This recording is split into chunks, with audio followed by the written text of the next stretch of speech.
Clove, here's a spell. And today we are returning to What If Asta Was in Fairytail. And I hope to see what I can do about increasing quantity of videos. Which, hey, there might be some that I put out that are basically just raw editing, incredibly little, even considering I've cut back on it to try to increase video production time and all that. So that's probably going to be coming up. Second thing, real quick before we get going, is the fact that I am going to start more discussion-based videos. So I'll put a few on here, but I will create a second YouTube channel for them. I like making anime what-ifs, but I also like discussing anime, theorizing, all that stuff. And yeah, just want to try to expand my field of content. Without further ado, let's begin the what if. As Urza would leave the guild hall, the number would go up as Mystigan entered the town. Meanwhile, Asta would be hurtling towards the town in his black form. He would touch down outside of town and move forward, since he didn't want to scare everyone. As he would be caught in a couple enchantments, but just bring his sword and cut through them. At the church, Fried would ask Loxus if he should go confront Asta. As Loxus would say, no, Asta's power is far too good of a matchup against yours. I must confront him myself. Go secure the rest of town. If Urza catches Evergreen, I don't think Evergreen can win. As we would flash over to that fight, and Urza winning, it would go like in canon. This would release the other female members of Fairytail. As the number of participants would go up, Asta would be sensing for Loxus's key and would start heading towards the church. He wouldn't know that Natsu was trapped in the guild hall or any of that, so he would just go straight to confront Loxus. Urza would begin looking for Loxus, but like in canon, this would be taking her all over the place. As Mystigan would arrive at the church, him and Loxus would confront each other as he would trap Loxus in an illusion, with Loxus breaking out of it.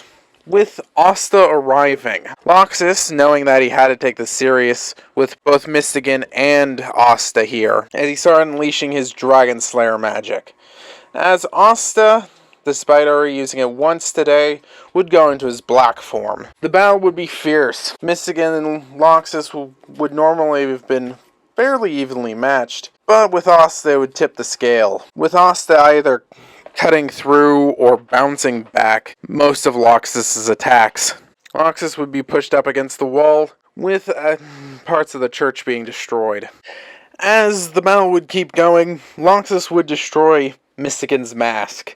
Mystigan would not really feel concerned about this because Asta already knew what his face looked like, being how Asta actually met Mystigan before he was going through the Mystigan persona.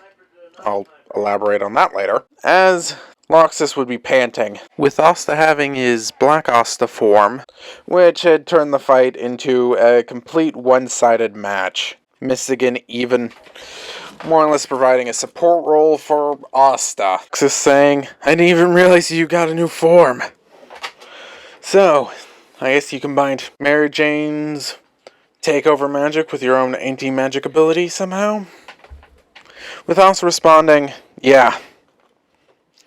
You probably would have known. I probably would have told you after the festival if you hadn't pulled this stunt. As Loxus would start to have dragon scales going up and down his body. As they would hear Urza from outside saying, we're gonna get you, Loxus!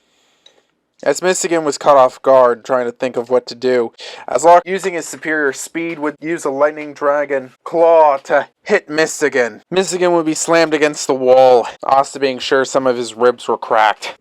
Urza would come through the door, see Mystigan against the wall as he would vanish. She would quickly shake her head as she would put on her Thunder Empress armor. With that, the already tired Loxus would get pushed up against the wall. As Natsu and Gajiel would arrive, Loxus would be defeated. As Natsu would say, "Oh, come on! I want to fight him too!" Asta would have a sad smile on his face, saying, "Well, I guess we beat you to it." As Urza would start to ask questions about Michigan, as Asta just said, that's not for him to say.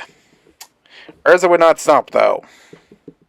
And Asta would pull a disappearing act. With Loxus being defeated, the Thunder Palace would disable itself by self-destructing, making everyone believe it was fireworks.